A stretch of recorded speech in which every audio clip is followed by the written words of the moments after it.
Que ce soit en Corse, en journée ou en nuit à Carcassonne, c'est le même son de cloche. Pour qualifier l'épisode que nous traversons, l'alerte rouge à la canicule concerne désormais les 3/4 de la France. Et ce mercredi est devenu la journée la plus chaude jamais enregistrée dans notre pays. Je me suis donc équipé de ce genre de climatisation. C'est un modèle split de la marque Mestic, le modèle SPA 5100. C'est le nouveau fer de lance de la société Mestic, un design intéressant, plus de 5000 BTU, connecté, un mode nuit. Je vous propose de l'installer et ensuite on va faire le test ensemble. En aucun cas pour le montage, vous n'aurez besoin d'outils particuliers. Tout se fait avec des serrages à la main. On remarquera le soin que la société a apporté avec ici ces patins noirs de protection qui vont pouvoir éviter les rayures sur la carrosserie. Ici, vous avez l'unité extérieure avec un design très soigné, noir, j'apprécie beaucoup, ça passe presque inaperçu, des grilles d'aération et encore une fois, des patins de protection qui vont se placer à l'arrière pour protéger la carrosserie. Vous avez 2 blocs de soutien qui se vissent à l'aide des vis qui sont fournies, vous en avez 4 par patte, franchement, ça se monte en même pas 5 minutes. Mais si vous êtes amené à transporter la climatisation et que vous ne l'utilisez pas, eh bien la société vous fournit également ces pattes de rangement. Vous démontez les blocs de soutien que je vous ai montrés précédemment, vous montez ces pattes de rangement en lieu et place, et ensuite, il suffit d'arrimer l'unité intérieure sur l'unité extérieure. Ça fonctionne ensemble et vous pouvez le transporter facilement. Les deux parties, unité intérieure et unité extérieure, font ensemble 21 kg. Pour l'installation, il suffit d'arrimer l'unité extérieure à l'aide des blocs de soutien, puis vous ramenez l'unité intérieure sur les pattes supérieures du bloc de soutien. À ce stade, l'ensemble est déjà bien fixé et ne bougera quasiment plus. Mais en plus, vous avez la possibilité de resserrer les fixations du bloc de soutien par le bas, mais aussi la fixation au niveau de l'unité intérieure. Avant d'acheter ce module, je pensais que ça allait être beaucoup plus gros, mais en réalité, c'est quand même relativement compact. Vous allez pouvoir rapprocher au maximum la baie vitrée pour fermer de manière hermétiquement, en laissant bien sûr un passage pour le passage de la gaine, à l'aide d'un cordon qui vous sera fourni au sein du packaging. Comment ça fonctionne au niveau de cette unité extérieure? Eh bien, vous avez l'entrée d'air qui se situe sur cette grille noire que vous voyez ici actuellement, et on verra tout à l'heure que sur le côté, vous allez avoir la sortie d'air chaud. Donc, aucun rejet d'air chaud à l'intérieur du camping-car. Pour faciliter les manœuvres et le déplacement, vous avez ici une poignée qui a été prévue comme une petite valise. Sur le côté, la sortie d'air chaud ainsi que les patins de protection qu'on a montés tout à l'heure. C'est une climatisation qui va fonctionner avec le 230 volts. Elle est allumée et on voit déjà qu'on a des symboles Wi-Fi et Bluetooth pour la connecter. L'application, vous la retrouvez sur Android ou sur Apple. Ça se connecte tout seul, c'est vraiment très facile. Comme une climatisation de maison, vous avez ici la sortie d'air frais avec le déflecteur qui va pouvoir faire un mouvement oscillant. Des flèches haut et bas pour régler la température souhaitée, donc vous pouvez descendre jusqu'à 16 degrés. Vous pouvez régler la vitesse de la soufflerie sur 3 positions. Vous pouvez par exemple le mettre à fond au tout début et ensuite baisser la soufflerie quand vous avez atteint la température. Vous avez d'ailleurs un mode ventilateur qui vous permet de souffler de l'air comme un ventilateur classique, mais ce qui est très intéressant, c'est ce mode ici qui est un déshumidificateur. Ça, c'est par exemple très pratique quand par exemple votre camping-car est en hivernage, vous pouvez très bien faire fonctionner un petit peu la climatisation en mode déshumidificateur pour chasser l'humidité résiduelle. Autre possibilité de fonctionnement, vous avez ici un minuteur, donc là vous programmez par exemple avant de vous coucher une certaine durée de climatisation, de fonctionnement de l'appareil. Ensuite, un bouton supplémentaire qui vous permet d'activer ou non le mouvement de rotation du déflecteur. Donc ça, c'est au choix en fonction de votre camping-car et de votre installation.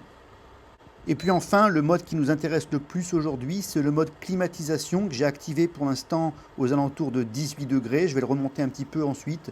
Mais au niveau du bruit, parce que ça c'est une question qui revient souvent, eh bien sachez que c'est un bruit qui est largement supportable.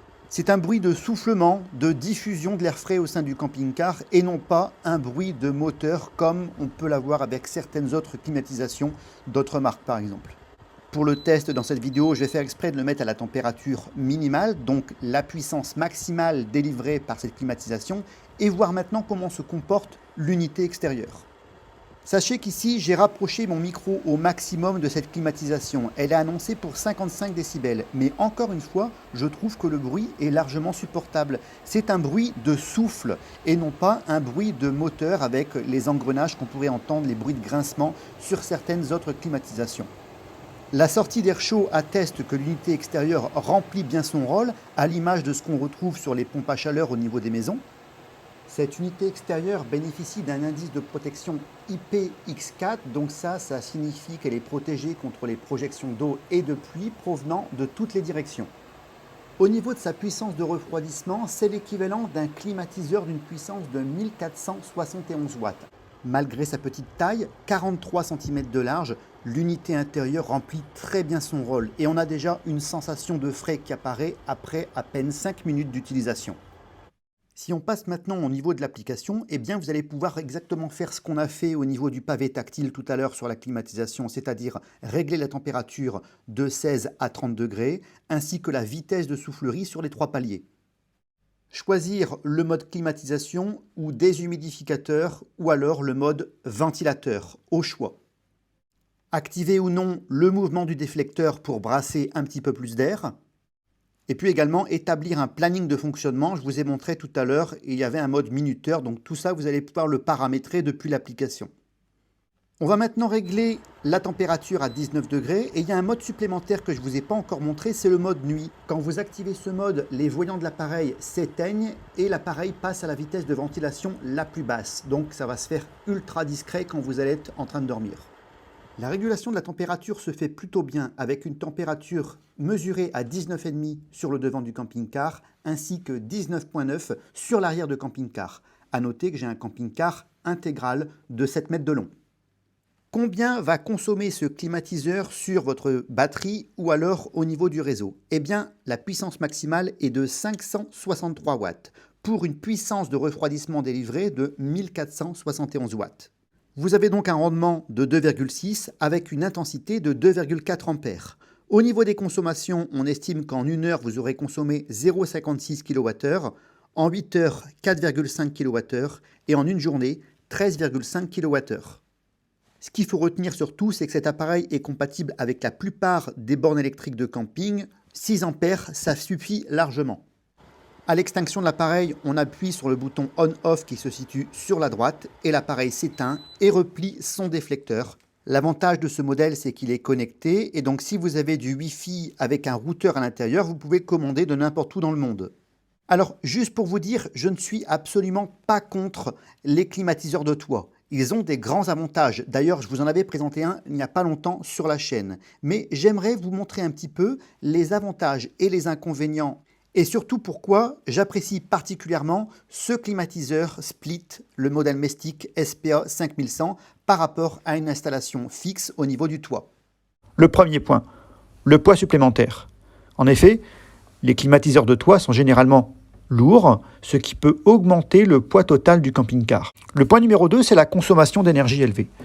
Les climatiseurs de toit nécessitent une quantité importante d'énergie électrique pour fonctionner. Si vous utilisez un générateur ou si vous vous connectez à l'électricité sur un terrain de camping, assurez-vous de prendre en compte la consommation d'énergie de la climatisation et d'avoir une source d'alimentation adéquate. Autre problème, la hauteur du camping-car. L'ajout d'une climatisation de toit augmente la hauteur totale du camping-car, ce qui peut limiter l'accès à certains parkings couverts, tunnels ou autres structures. Et donc il est important de prendre en compte cette contrainte lors de la planification de vos trajets. Mais également on peut ajouter la suppression d'un ouvrant existant et de la lumière qu'il apportait. Certains modèles de climatisation, en effet, se mettent en lieu et place d'un lanterneau, d'un ouvrant, donc vous allez condamner celui-ci. Autre point important, les entretiens et réparations.